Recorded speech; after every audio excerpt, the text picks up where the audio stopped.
Hello बच्चों, 10th English में हम बात कर रहे थे लेटर राइटिंग पर। एक लेटर हमने लिखा भी था और उसके बाद उसी से मिलता जुलता एक लेटर जो है अपने टेस्ट में आया था, उसको भी आपने अच्छे से लिखा होगा। आज हम एक नए लेटर की बात करते हैं। देखिए लेटर किस पर्पज़ से लिखवाया गया है। क्वेश्चन हमें दिया गया है कि you are Arjun living in government hostel Bundi, living in government hostel Bundi, write a letter to your father. किसको लिखना है? फादर को। Requesting him for the permission, permission लेनी है आपको। टू गो फॉर है हिस्टोरिकल टूर, कि आप हिस्टोरिकल टूर पे जाना चाहते हो, उसकी एक परमिशन आप मांग रहे हो। इसके लिए आप इन पॉइंट्स का यूज़ कर सकते हो कि टूर्स प्लेस, यानी कि टूर जो है वो कहाँ पर जाएगा, किस जगह जाएगा। ड्यूरेशन ऑफ टूर, कितने समय के लिए जाएगा, 1 दिन, 2 दिन, 3 दिन, 4 दिन। How much money you need, कि आपको इस टूर पर जाने के लिए कितने पैसे की ज़रूरत है। और वो आर गोइंग विद यू, और आपके साथ और कौन कौन जा रहा है। अगर स्कूल से जा रहे हैं तो कितने बच्चे जा रहे हैं, टीचर कितने जा रहे हैं, ये सब आपको इसमें लिखना है। तो क्वेश्चन आप उतार लेंगे और अच्छे से इसको समझेंगे कि यू आर अर्जुन, कि आप नाम उसमें दे रखा है Arjun, government hostel Bundi address दे रखा है आपको जो लेटर है वो अपने फादर को लिखना है और परमिशन लेनी है किसकी? हिस्टोरिकल टूर पर जाने की परमिशन आपको लेनी है। ठीक है, अब हम इस लेटर को लिखने की कोशिश करते हैं। लेटर लिखने के लिए हमने फॉर्मेट बनाया था, आपको सबको याद होगा फॉर्मेट, कि सबसे ऊपर ही ऊपर हम क्या लिखते हैं, उसके बाद क्या लिखते हैं। तो इस प्रकार से हम लेटर को लिखने की कोशिश करते हैं। आपको एड्रेस दिया गया था गवर्नमेंट हॉस्टल बूंदी, आप लिखोगे 14 गवर्नमेंट हॉस्टल बूंदी। ठीक है, डेट आप अगर क्वेश्चन में दी हुई हो तो उसके अनुसार लिखेंगे, अगर नहीं दी हुई हो तो आप अपने हिसाब से कोई भी डेट लिख सकते हैं। मान लीजिए आपने लिखी 15 मई 2020, 15 मई 2020 ये आपने डेट लिख दी। सभी लेटर्स का फॉर्मेट यही होगा कि ऊपर ही ऊपर एड्रेस लिखने वाले का, उसके बाद डेट। ठीक है, अब उसके बाद हमने लिखा था कि हम जिसको लेटर लिखेंगे उसको हम संबोधित करते हैं। तो आप यहाँ लिखोगे माय डियर फादर, ये भी फॉर्मेट में हमने देखा था। माय डियर फादर, जिसको भी लिखना हो उसका नाम यहाँ पर आता था। अब उसके बाद वहीं से हम शुरू करते हैं कि I am happy here by the grace of God. I am happy here by the grace of God, and I hope same for you. I am happy here by the grace of God, and I hope same for you. My study is going very well. My study is going very well, कि मैं यहाँ पर भगवान की कृपा से खुश हूँ और मैं आपके लिए भी यही उम्मीद करता हूँ कि आप भी खुश होंगे। और My study is going very well, मेरी जो पढ़ाई है बहुत अच्छी चल रही है। अब हम उन पॉइंट्स की बात करेंगे जो पॉइंट्स हमें दिए थे कि हिस्टोरिकल टूर जा रहा है। तो आप इसमें लिखेंगे our school is going on a historical tour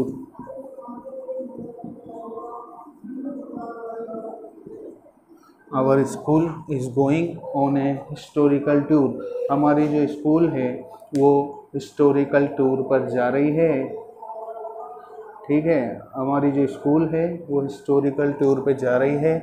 अब कहाँ जा रही है? Of Jaipur Jodhpur and Jaipur, Jodhpur and Bikaner. Our school is going on a historical tour of Jaipur, Jodhpur and Bikaner on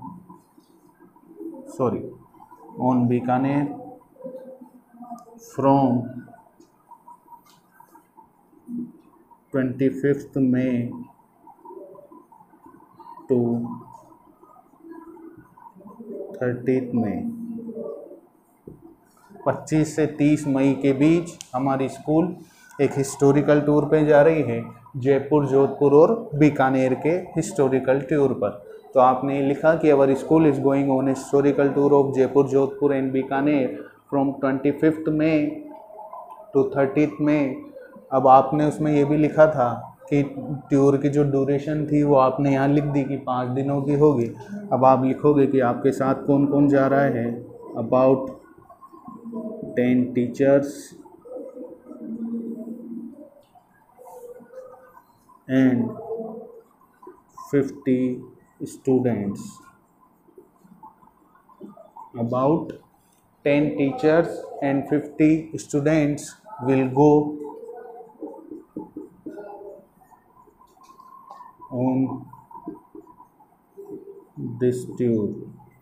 इस टूर पर जो है 10 टीचर और 50 स्टूडेंट जाएंगे. I can collect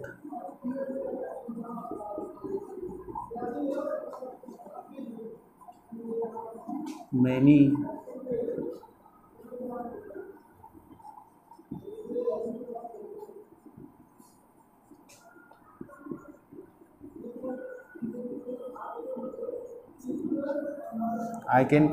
historical knowledge by this tour.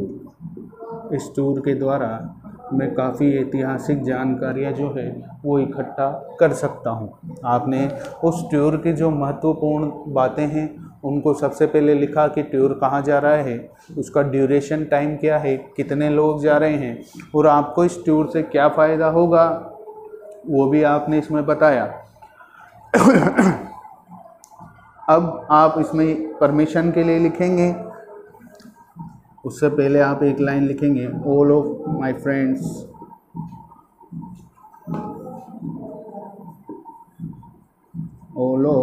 Friends are going on this tour. मेरे सारे दोस्त जो हैं वो इस टूर पर जा रहे हैं. मेरे सारे दोस्त जो है कहाँ जा रहे हैं, वो इस टूर पर जा रहे हैं. और ये जो टूर है वो आपके लिए फ़ायदेमंद होगा कि आप इस टूर से काफ़ी सारी जानकारियाँ आप इकट्ठा कर सकते हो. उसके बाद आप आगे लिखेंगे, आप नीचे से ही कंटिन्यू करेंगे, मैं ऊपर लिखूँगा मिटा के. लेटर राइटिंग की मैंने आपको एक चीज़ पहले भी बताई थी कि आपको हमेशा नए पेज से ही शुरू करना है. आधे अधूरे पेज से आप लेटर नहीं लिखेंगे, हमेशा नए पेज से लेटर लिखना शुरू करेंगे आप. और लेटर लिखते समय मैंने एक और बात आपको बताई थी कि काटाफीसी नहीं करें. अगर कोई शब्द गलत भी हो जाता है तो उस पर सिर्फ एक लाइन फेरें, उससे ज़्यादा कुछ नहीं.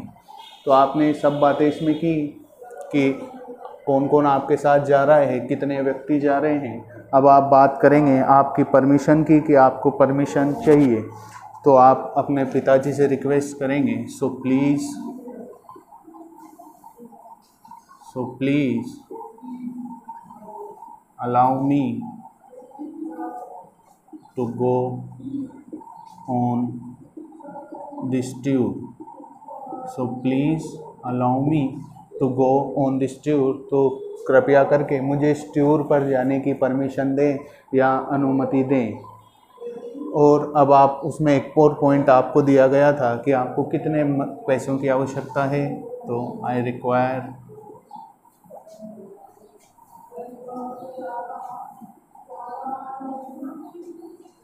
almost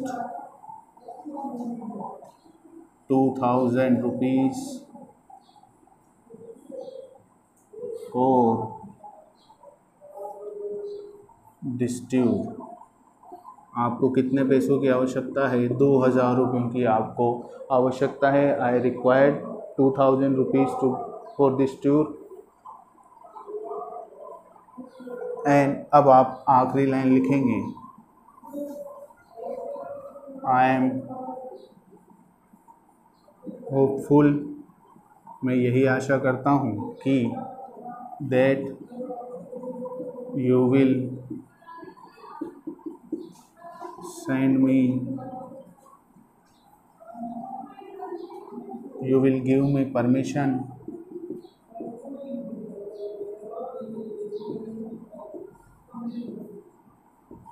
and money।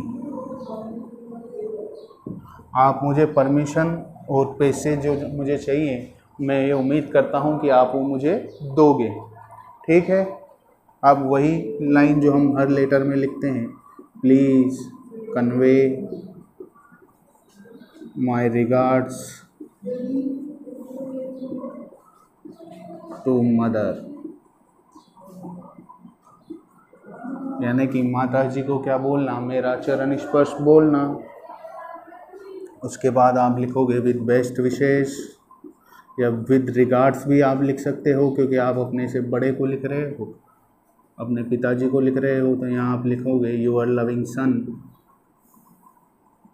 और आपको जो नाम दिया गया था अर्जुन। इस प्रकार से आपका ये लेटर जो है वो कंप्लीट होता है। हमने उन सभी पॉइंट्स को इसमें शामिल किया गया जो पॉइंट्स आपको क्वेश्चन में दिए गए थे। उन सभी पॉइंट्स को शामिल करते हुए हमने एक लेटर लिखने की कोशिश की, और वो सभी बातें इसमें बताई कि टूर जो है वो कहाँ जाएगा, कितने समय के लिए जाएगा, पैसों की ज़रूरत कितनी होगी, कितने बच्चे जाएंगे, कितने अध्यापक जाएंगे। तो आप इस लेटर को अपनी कॉपी में लिखने की कोशिश कीजिएगा, और एक बार देख के लिखिए, फिर बिना देखे लिखने की भी कोशिश कीजिएगा, और ये जो काम है उसको कंप्लीट करके आप मुझे सेंड कीजिएगा। ये आपका हिस्टोरिकल टूर का लेटर था जो काफ़ी बार एग्ज़ाम्स में पूछा गया है, हो सकता है इस बार भी पूछ लिया जाए। तो आप इस लेटर को लिखते समय कोई गलती नहीं करेंगे, और याद करते समय भी एक चीज़ आप ये अपने दिमाग में रखेंगे कि इस प्रकार का कोई सा भी लेटर आ जाए आपके कहीं गलती नहीं होगी। क्यों? क्योंकि आपका जो पहली 2 लाइनें हैं और आखिरी जो 2 लाइनें हैं, ये सभी लेटर में सेम चलती है। आपको केवल बीच का पोर्शन लिखना होता है, और उसमें भी आपको हेल्प मिल जाती है कि आपको क्वेश्चन में ही पॉइंट्स दिए हुए होते हैं। बस उन्हीं पॉइंट्स को लेके आपको 4-5 लाइनें बनानी है, और आप अपना लेटर जो है वो कंप्लीट कर सकते हैं। तो मैं ये उम्मीद करता हूँ कि आज का ये लेटर जो है वो आपको समझ में आया होगा। अगली वीडियो में हम अगले लेटर की बात करेंगे, उससे पहले आप इस वर्क को करके और मुझे सेंड करेंगे। Thank you.